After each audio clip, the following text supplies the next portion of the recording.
Hello mga farmland, nandito po ako sa property dito po sa Kalawan, Laguna. So ang property po ay nandito po sa may paanan po ng bundok ng Kalawan. So papasok po, may right of way. Ayan lang po yon. Ito po ay 8,005 square meter, patag na patag. At ito po ay meron din pong sapa sa loob ng property. Meron pong barangay road. Ayan, may kanya-kanya pong farmland dyan sa mga katabi. So ang layo po nito mga ka-farmland sa highway or national road ng Kalawan, Laguna ay mga 2 kilometers po. And then from barangay road naman po, ito hanggang doon po is mga 15 meters lang po. So tara, pasok po tayo sa pinaka-property. Yan. Ayan po yung property.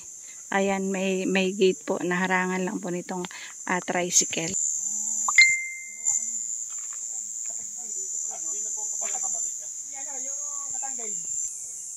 Ayan po yung pinaka-property. Ito po yung flat. Meron pong tubig at meron pong linya ng kuryente.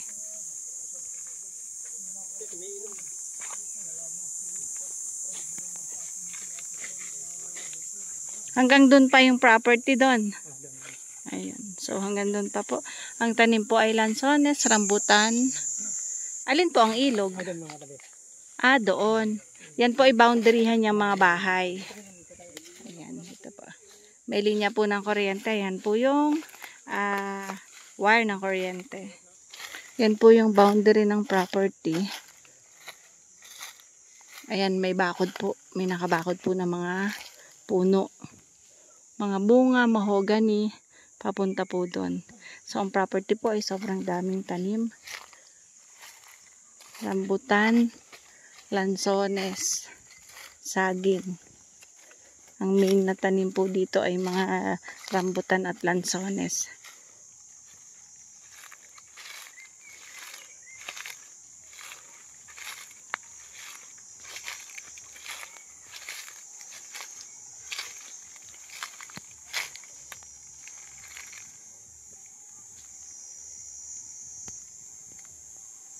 Ayan mga farmland, hanggang doon pa po yan, yung property. So, malaki din po yung 8,005 square meter po. At ang ganda po ng shape ng property, patag din po ang property at ang kagandahan po, madami pong tanim. So, fruit bearing po ito na mga lansones at rambutan. Yan, madami din po yan. Estimated po, siguro po more or less nasa 100 puno po yan or more pa. Yan po yung mga nakatanim dito. Patag ang property, meron pong ilog doon sa pinaka-boundaryhan doon. Ayan, pangitan nyo naman po yung pinaka-property, oh. Ang ganda po. Yung mga bahay dyan, boundaryhan po yan ng property. So, nasa labas po yan.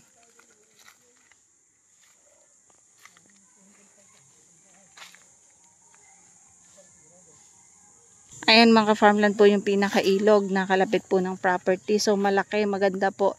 At kung saan po may naririnig kayo mga tugtugan or mga ingay, yun po ay ginawa pong resort sa kabila, paliguan. So nilinis lang po nila yung pinaka-property, yung pinaka-pwesto ng ilog para po sila may paliguan. Ayan po yung pinaka-ilog.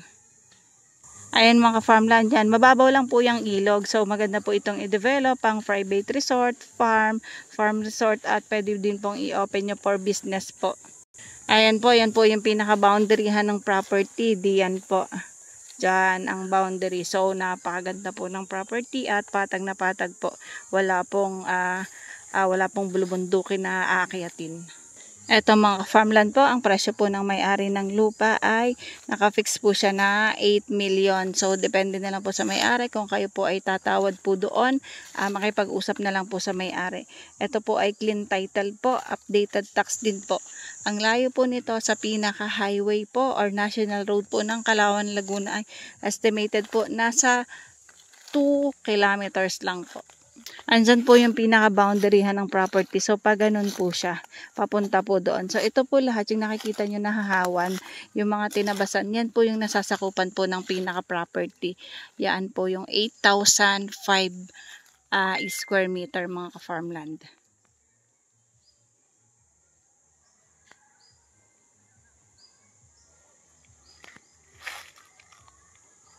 Ayan po, yan po yung pinaka-boundary sa kabilang side.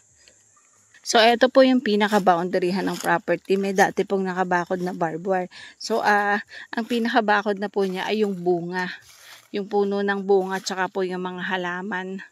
So, papunta pa po doon ng property, padiretso pa po yan. Napakaganda ng property, patag na patag po itong mga ka-farmland at madami din pong fruit bearing. Wala pong problema sa tubig, tsaka po sa kuryente kasi meron pong linya ng kuryente. Ito po ay ang layo po sa pinaka national highway o national road ay estimated po 2 kilometers.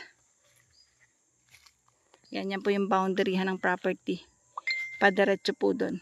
So saan layo naman sa pinaka barangay na cemented road po ay mga 15 meters lang po. So padiretso pa po doon ang property, papunta pa po doon. So, parang naka-letter L ang property.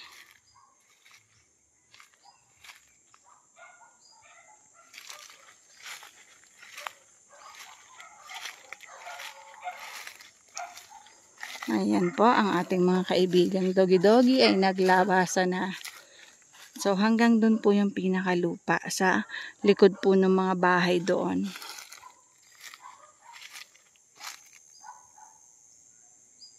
Ayan, yung nakikita nyo, yan po yung mga puno ng Lanzones rambutan. Saging, yun lang po yung mga nakatanim dito.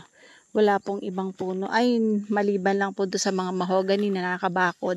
Tsaka po doon sa may mangga doon sa tabi ng ilog.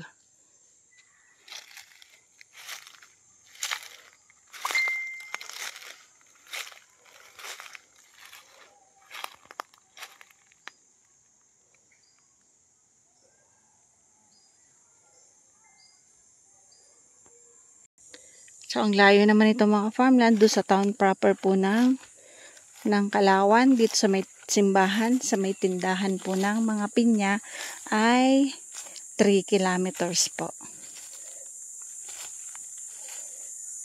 Ito po ay napakalapit po sa bayan. Papasok nga lang po ito dito po sa barangay po ng Prinsa.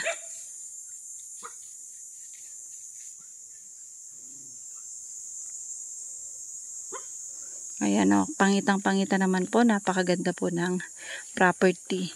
So, patag po ang property at ang ganda po ng location. Malamig din po ang klima dito sa Kalawan mga ka-farmland. So, ang Kalawan po, yan po ay sikat po sa pinya. Yan po yung pineapple capital of Laguna. Pumunta po kayo sa may bayan po ng Kalawan, nandun po yung estatwa po ng malaking pinya.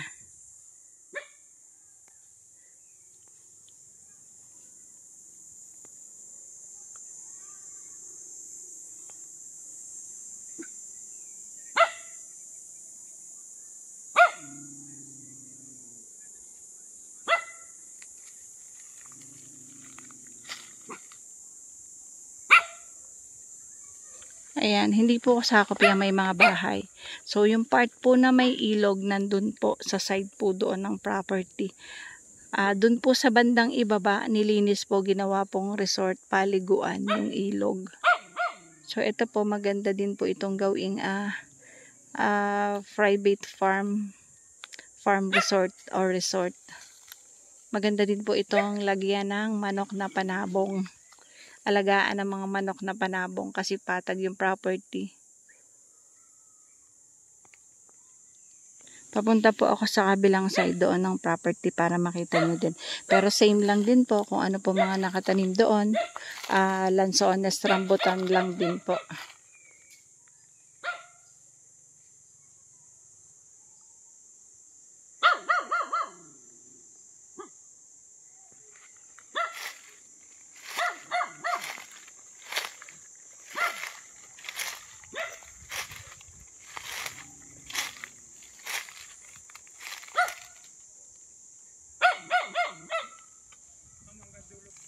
Ayun mga farmland, nandito na po ako sa side ng kabilang side ng property po. Yan, hanggang doon pa po yung property, doon po sa may bako doon. So may ginawa po silang boundaryhan doon. Basta po ang property po ay nalilibot po ng mga mahogany at puno po ng bunga. So yung puno ng bunga, doon po nakakapit yung mga barbed wire. Ayan po ang rambutan. Ito po ay mga namumunga na at nagsisimula na nga pong mamulaklak.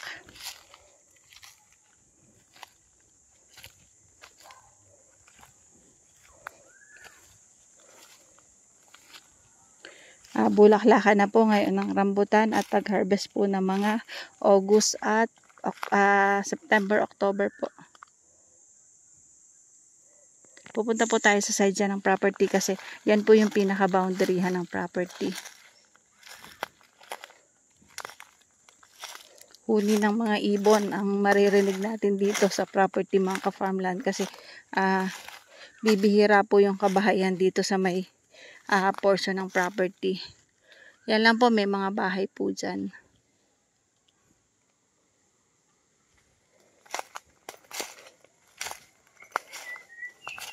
Ito po ay located po dito sa Kalawan, Laguna. So yan mga ka-farmland, yan po yung pinaka boundary ng property. Yan po yung bakod. Nabulok na lang po yung ibang mga barbed wire. So ayan po, boundary po yan. Papunta po doon. Dadaling ko kayo doon sa kabilang side ng property.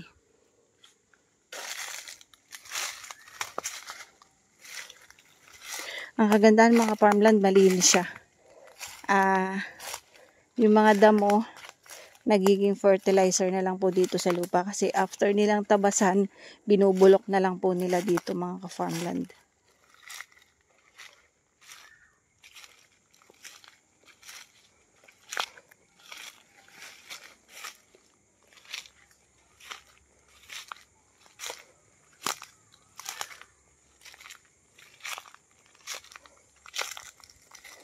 Ayan, yan. Yan po, boundary po yan. Ang saging po ay pasok pa po sa property. So, ayan po yung boundary, yung mga puno na yan.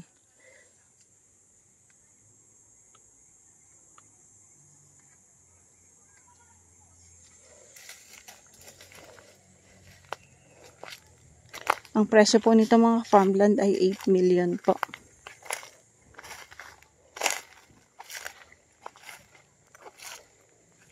So, ang suma po ay pumapatak po ito ng nasa 1,000 pesos po per square meter. Kung tatawad po kayo, sa may-ari na lang mga farmland kasi po hindi kami makakapag-decide. Basta sabi po ng may-ari, pag may buyer, direct sa kanya, makipag-usap sa kanya. So, ayan po yung pinaka bakod. Yan po yung barbed wire. Ito po dito sa punong malaki.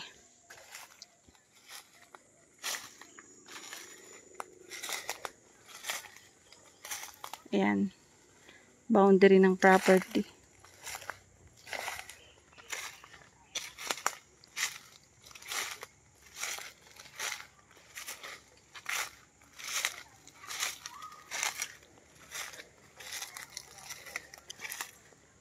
Ayan, meron din pong kalsada dun sa kabila. Ayan. Paikot po. Diyan po nadaan kasi yung mga nakatira dun sa kabila.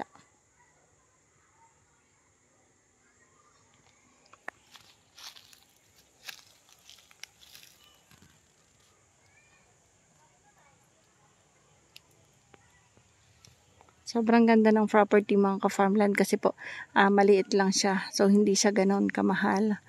Kumpara po dun sa ibang property na mga napuntahan namin. At saka po talagang panalo na din po yung mga kabili. Tingnan nyo naman po sa gaganda po ng nakatanim na lansones at rambutan. So talagang ito po ay income generating.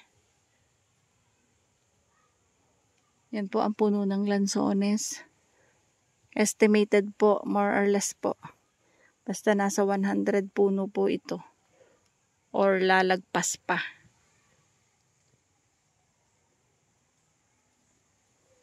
Yung mga nakikita nyo po yan po ay lansones, rambutan, saging. Yan po ang mga nakatanim dito sa pinaka-property. Yan po yung boundaryhan po ng property. Diretso pa po doon.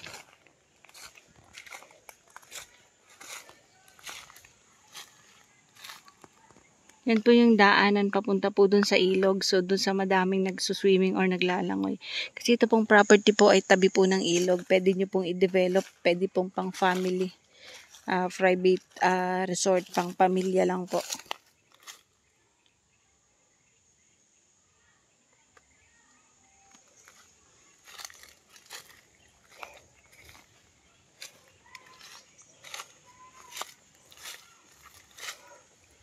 Ang kagandahan nga po dito, kahit saan ko po iliko ang camera, kita nyo po ang bawat anggulo kasi nga po ay malinis po yung property. Yung naririnig nyo ng mga ingay na yun, mga farmland, nandun po yun sa ilog, madami pong nagsuswimming.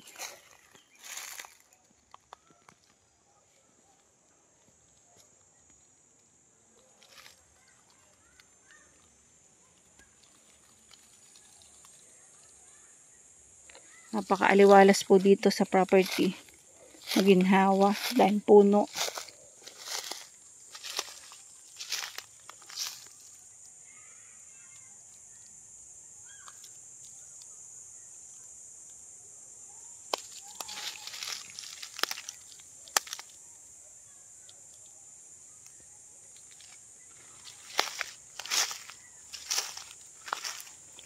Meron naman pong kalapit bahay dito sa property. Ayan nga po.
Ito po mga ka-farmland, inuulit ko po, ito po ay 8,005 square meter flat land, titled, clean title po. Estimated po na layo sa town proper ng Calauan, Laguna ay 3 kilometers. Ang layo po naman dito sa pinaka national road ay mga 2 kilometers at ito po ay ang layo sa pinaka barangay road ay 15 meters lang po. Patag ang property, madaming tanim na lansones, rambutan. More or less po, ang mga nakatanim dito po ay higit na 100 puno po ng lansones at rambutan. May linya ng kuryente, may tubig din mga ka-farmland. Ang presyo po nito, 8 million.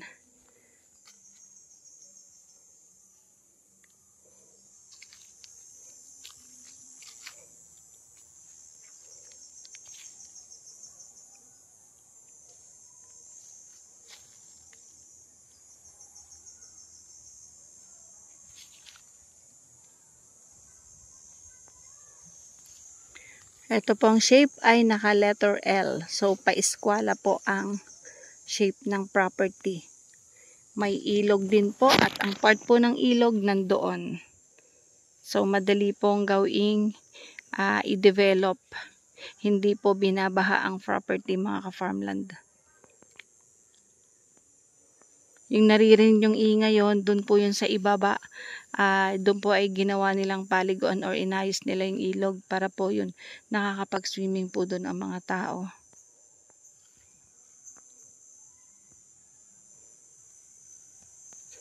Ito po ay located po dito sa barangay po ng Prinsa sa Calauan.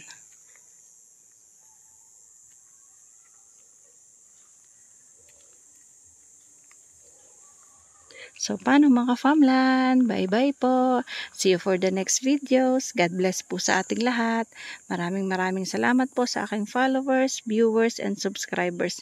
Doon po sa mga client ko na hindi ko pa po nare-replyan sa aking Facebook page. Sa mga nagme-message, sa natawag, pasensya na po kayo. Si Ka-Farmland TV po ay nagbablog lang po. Call back ko po kayo later at reply ako later. Thank you po. Bye-bye. God bless po.